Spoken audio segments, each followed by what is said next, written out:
Welcome to A1R Psychic Radio here on Moonstruck TV. You're here with Amanda Hall, Psychic, all the way from the Gold Coast. Look, I hope you're having a good week. It's been a very, very interesting week. I've had an inbox full from people all around the world sort of telling me how concerned they are that things aren't necessarily getting any easier. And I suppose that's quite true. We're all sort of feeling a little bit fatigued now with this COVID thing and all the changes that are going on around the world and what happened last week with that explosion. And, you know, it's just sort of, it seems to be one thing after another. So it was no surprise before the show when I drew this card, the Nine of Swords. And it was like tears and frustration and needing to let go of emotions. And I pulled that card out and I thought, will we talk about this on the show or will I try and find a more positive card? And I thought, no, my rule is we go with the card that I draw. And I thought, oh, but it's such a negative sort of feeling card. And then I thought, no, hang on a minute. It's not necessarily a negative. We all have tears and frustrations. We are all feeling very emotional, I think, and very emotionally stretched that we just want everything to finish. We want to be able to sort of get on with our lives and sort of feel as if there's some positivity in the air. So I think this week's lesson is really about getting in touch with our emotions, being able to own them, and then sort of say to them, well, on your way. You know, I'm sending you out there to the ether. I no longer need you interfering or controlling me in any way. I want to sort of be able to replace that with some positive, happy sort of energy. So that leads me into the candle of the week this week. Let's go there first before we look at the astrology. And it's interesting because I always pick the candle before I draw the tarot card of the week, and then I look at the astrology, and it always surprises me. I suppose it shouldn't after all these years, that how everything always ties in together. And the candle I'd chosen for this week was forgiveness, because I feel that there's so much pain and so much hurt out there. And I think in some ways we've got to learn to forgive ourselves first. Forgive ourselves of the things that maybe we've discovered about ourselves during this COVID pandemic, that things that we don't like about ourselves, things that we might want to change, things that we might want to modify. And it may just be forgiving yourself for the things that you haven't achieved or you thought you wanted to achieve in your life. And instead of turning that into a negative, let's turn it into a positive. That, okay, if you set a certain amount of goals when you were just leaving school and you haven't achieved those, well, maybe what you did was that was laying the foundation stones for where you are today in your life. We don't always have to connect the dots that we lay down at such an early stage in our lives. And the same can be said for people that come in and out of our lives. You know, we might have some people come in and hiss and a roar and they're all exciting and we get caught up in it. And then after a while, we find out they're not quite who we thought they were, or they're not beneficial to us, or in some ways they've hurt us. So forgiveness goes across many areas, but I think we need to learn to forgive ourselves first for the things that we can't change and the things that may have affected us in our lives that really weren't our fault, and that we can sort of become the bigger person by forgiving ourselves and not holding on to that old emotion or that old hurt or what somebody did to us. And then we're able to, I think, set ourselves free and move forward. And I think that's a very important part of our healing in our lives. So this week I've obviously chosen a forgiveness candle in the gift box set. We still have My Angel in the Sky, which that's to represent and to remember those that we've lost, not just during COVID, but for everybody that's had a loss of somebody that's near and dear to them this year. And the final candle I chose was healing, because I think it's really important, if we're going to forgive ourselves and let go of all the old emotions and try and send it out to the universe and set it free, I think then we need to replace that with sort of healing ourselves, bringing some peace, some calm, some direction into our lives that says it's okay to be me. I don't have to be perfect. I haven't met anybody yet that's perfect, and I don't know that we necessarily will find a person that's perfect. I think we need to be aware that you are able to just be yourself.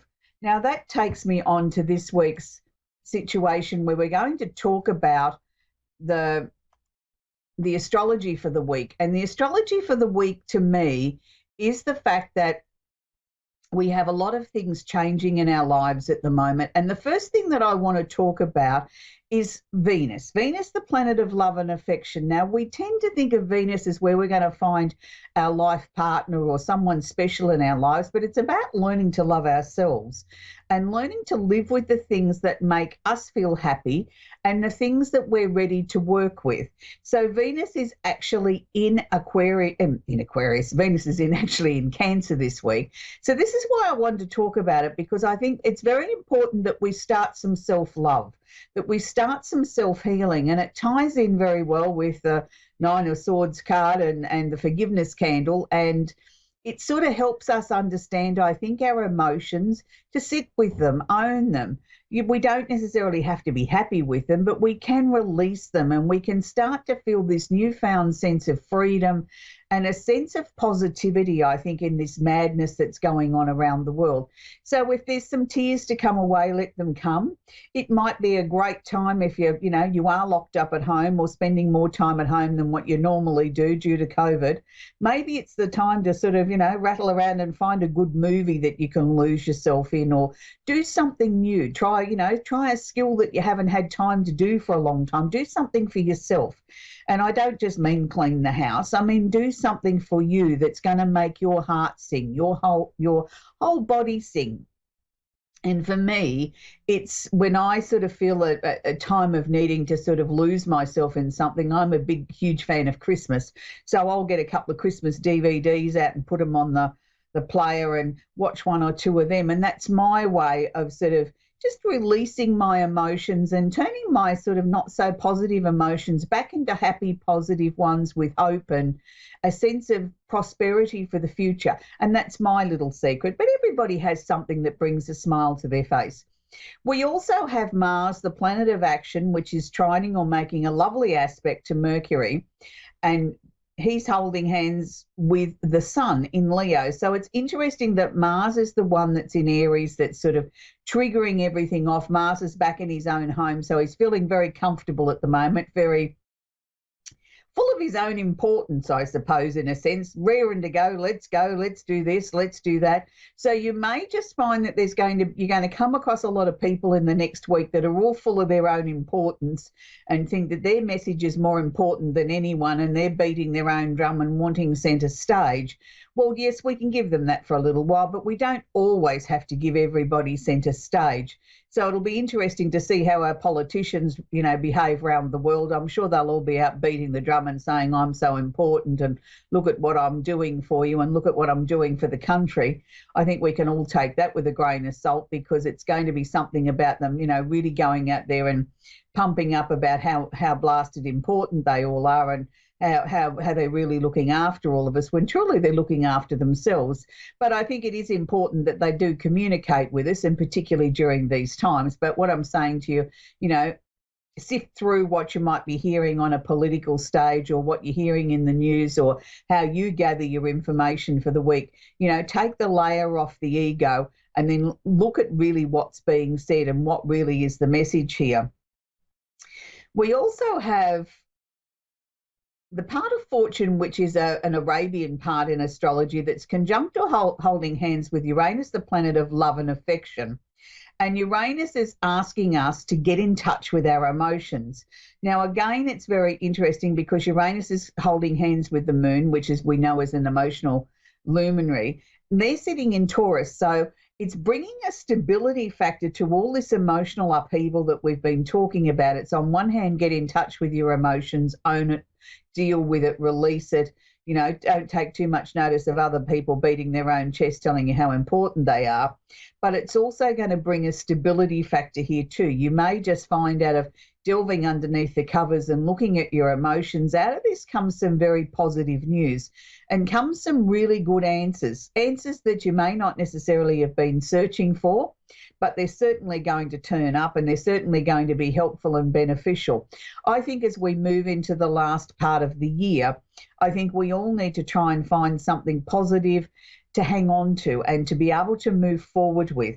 We have our usual three culprits sitting in Capricorn: Jupiter, Pluto, and Saturn. I've been speaking about them for so long that I think everybody sort of understands how I feel about them and how they've been the ones driving this pandemic forward and asking the world to heal and look at things in another way. So I don't know that we necessarily need to revisit them again. I think the most important thing this week is get in touch with your own emotions, listen to what they're saying, deal with them, look at them, own them, try and make the modifications that you might need to make in your life, and remember, Rome wasn't built in a day, and neither were you. So sometimes our emotional journey or making changes or choices in our lives is a process. It's not something that all happens because we've decided to make it happen this week. It's something that we need to be able to work with.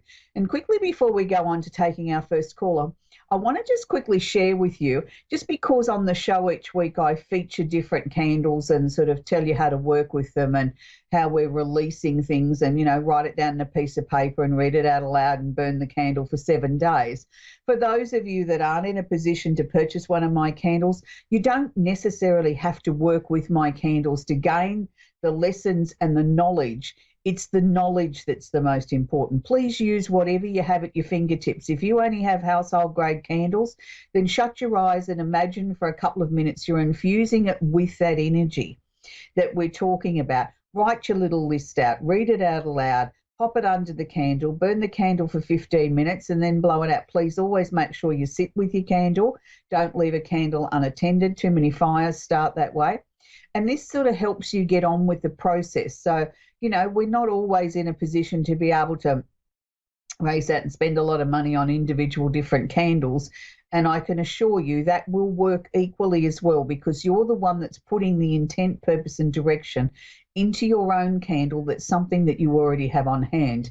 So my producer's going to help me with this. He's going to tell me the name of our first caller. Carol? Okay, Carol in Washington, how can I help you today, sweetie? Hello, Carol. Well, we've lost Carol for the moment. I'm sure Carol's going to be coming back to us very, very shortly, and I'm sure she's in an amazing part of the world, Washington. I haven't had the good fortune of traveling to the US, but I've seen a lot of it on the television, and it seems a very exciting and a busy place to be. I think no matter where you are in the world, I think is special and unique. Here for me, I'm on the Gold Coast in Australia, which is palm trees and sunshine and beaches, and it's a very pretty place to live. But I'm sure wherever you are in this amazing planet of ours, it's equally as beautiful. I know when I was growing up, I grew up. Oh, Carol, are you there, sweetie? Yes, I'm here. Hello? Hi, Carol. Do you have a question I can work with, please, sweetie? Yes, I would like to reach out to my grandson, Dayton Miller. Right. Okay, sweetie, look, it's not always possible in such a short space of time that we have to sort of be able to connect with someone that you want to talk to on the other side. Do you have a particular question, something that's bothering you in your life? And if he wants to chime in, he will, sweetie. We can't just dial them up. Oh, okay. Well, I just would really like to know which family members he's there with. Darling, they don't necessarily go to one particular family member. You'll find that they spend time with a lot of different people on the other side. It's not just do they gravitate to one particular person. It's a collective thing. And sometimes it's a collective thing with people that we haven't even met, that, maybe ancestors that go back 2 or 3 generations, and you think, well, why would my grandson connect with my great-great-grandmother? Well, there still is the family bloodline. And just because we haven't met physically on the earth plane doesn't necessarily mean that there isn't an emotional connection there. What I am picking up from your grandson or around your grandson is a female, and a much older female. I would go with probably your great-grandma, not necessarily your mother or your grandmother. I'm going to go further back than that. Your grandson had a very special connection with you, didn't he? I mean, it was sort of almost like he could read you. He knew, he sensed when you were upset. And I know he's been around you a lot recently, more than usual, because he feels, to me, he's feeling your anxiety. You know, everything that seems to be going on around you at the moment seems to be very heightened. And I don't know whether he did this when he was a little boy, but I've got him stroking your forehead or playing with your hair as if to say it's okay, it's going to be all right. Like a mother would do to a baby to pacify a baby, he's doing that to you. So he's sharing with me that everything's going to be okay. You've just got to believe. Have you been putting off going to the doctor?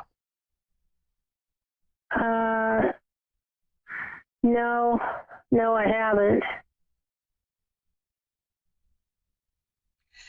Because he's telling me that you've been avoiding going to the doctor or putting something off, and he's saying to me it's time now to go. I don't think that means that there's anything to worry about. I think it's just his way of letting you know that he can see what's going on. Do you know what I mean? You've been sort of thinking, oh yeah, I'll get around to that next week, or in 2 weeks' time or whatever. He's saying, well, it's now time for you to look after you. He wants you to look after you instead of looking after everyone else. He sort of he gets worried about that, because he says that you're too busy running after everyone else and you forget to take care of you. So he wants you to be put to the number one position in the queue. He's also sort of showing me that there's much better days ahead once you can get on top of this emotion. So let's try and get on top of this emotion, work through it, and go forward again. And I feel that, you're going to start to sleep better from this point on too. You haven't been sleeping real well. Yeah. Okay. That's what he's showing me, showing me you haven't been having a restful sleep. Yeah, that's true. But you will from now on. All right, sweetie, that's where we've got to leave it. We're going to take our next caller now. Claire, are you there, Claire? I am. Hello?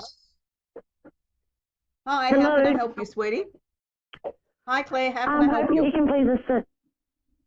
Please, can you help me with giving me a reading about me and Gary, please? I'm reaching out to see if Gary and I will rekindle our friendship and continue to what plans that we did have in place before we had an argument when we last saw each other. It ended quite bitterly. And I just want to know if you're able to tell me, has he been thinking about me since this situation and what the future may hold for us if there is one?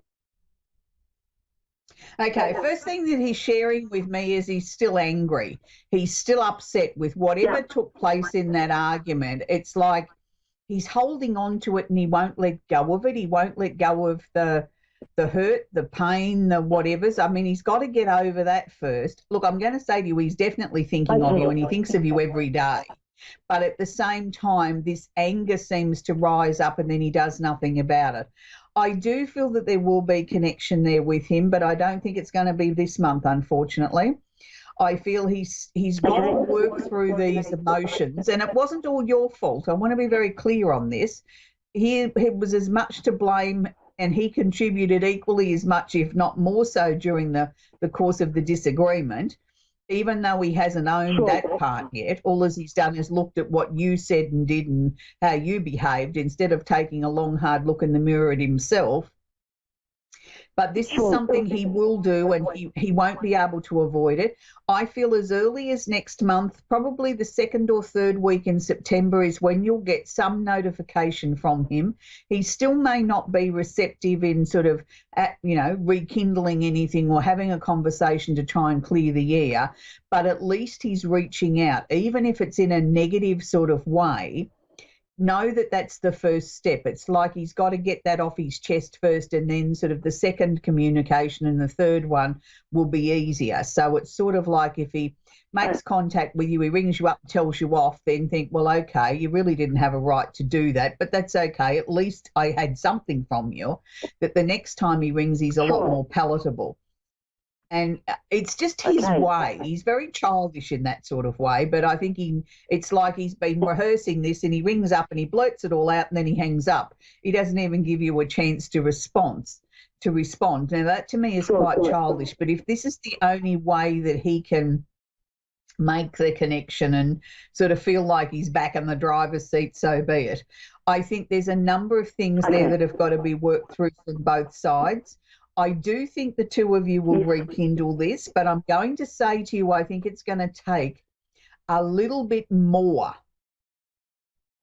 than just having a conversation. I think it's going to take a little bit of work here to get things back. But when we do get it back to a relationship again, it's going to be in a much stronger footing than it was before, with a lot more honesty, a lot more openness. And I feel also two ways of being able to resolve conflict in the future as well, that we won't let it get to this point where we sort of call an end to the relationship. So I think he's actually had a number of things that have happened to him during the time the two of you have been apart that has made him sort of sit back and take a little bit more notice of himself and the way that he behaves. So there's a lot of things to talk about, but it's going to be slow baby steps. And it may take even 3 or 4 months before we get it back to sort of saying, well, we're back in a relationship and we're heading towards a future. So please, darling, be patient. Just know that, you know, this is meant to be, and this break was meant to be too, so that he could have a good, long, hard look in the mirror, because he needed to. So sometimes things happen by fate. What's with it? You do see a future for us? You see a future with Gary and I? Yeah, I do see a future, but that's what I said. It's going to take a good 3 or 4 months, even after you reconnect, before we'd be putting it back into the word relationship, that we know that we've got a future and we're moving forward. That's what I mean. Just be very aware it's going to take time, because, you know, we need to sort of reestablish. It's like we've got to start at the beginning again, of redefining this as a brand new relationship and getting to know each other, because so much has gone on and so many emotions have been worked through that it will be literally like a brand new relationship, even though it isn't. So that's a good thing, because to me this time it starts on a much more equal footing than what it did last time. But, you know, hang in there. It's all coming together. It will be worth the wait. And I feel you've learnt so much about yourself during this time that you've been apart from him as well. Pardon me? I feel you've learnt so much about you as an individual, of what you want out of the rest of your life and where you're heading, and, you know, how to Yes, I'm to trying love, to do a lot of self-help at the moment about who I am, and because Gary, I know I shouldn't just focus just purely on Gary to make me happy, but we've got such a connection when we are together. We've known each other for a very long time, and I like the guy a lot, and he's so damaged by his past, by his ex-partner, which hurts me because it upsets him. So all I'm wanting is just, I'm glad that it looks positive, and thank you so much. Oh, you're very welcome. But I mean, I think, you know, it's been a very healing time for both of you being apart at this time. And the fact that you're so understanding of his, you know, his, not so much his shortcomings, but the pain that's been inflicted on him, that takes a very, very strong old soul to be able to do that. Most of us aren't prepared to take on that sort of work. So I take my hat off to you. You know, that's not an easy journey that you've chosen, but you've chosen it because you love him, and that's a very beautiful thing. So you say he thinks of me daily? Oh, all the time, sweetie, all the time. Oh, wow. Cool. It's just that he's not ready to take that step yet. He's still sort of working on things. Can you please answer this other question I have? Is that I sent him a text message yesterday on his mobile. Now, I didn't get a reply back. I didn't expect one to get back. But did he get positive thoughts over what I wrote to him? Like, was he thinking positive thoughts about me? Or he's still chewing. It's still like he's chewing it over. I see him keep opening the message up and reading it. and reading it and sort of, he's still absorbing it all. So he has got it. He has read it more than once. I'm going to say at least 6 times already, and I think he'll continue to keep reading it. That, I think, was a wise move, because I think that's going to instigate him to sort of think about contacting you, like reaching out, where before he was still so angry. So it's still going to take a few weeks. I still think it'll probably be about a month before you hear from him, but just hang in there, sweetie. Okay. That's where we have to leave. We've come to the end of the show. That's where we have to leave the reading for now. I hope you have an absolutely sensational week. It's going to be an interesting week as we all work through our emotions and work through the issues and situations that are in our lives. And it's time to remember to forgive ourselves, and sort of, none of us are perfect, but that's okay. Allow and own our emotions as they come to us, whether they're good emotions or whether they're not so good. And remember, tears are very positive. Tears can be very healing, can be very cleansing, and can be like a release valve. So, tears weren't invented for no reason. They were there to help us to be able to clear the black log of our emotions. So until next week, bye for now.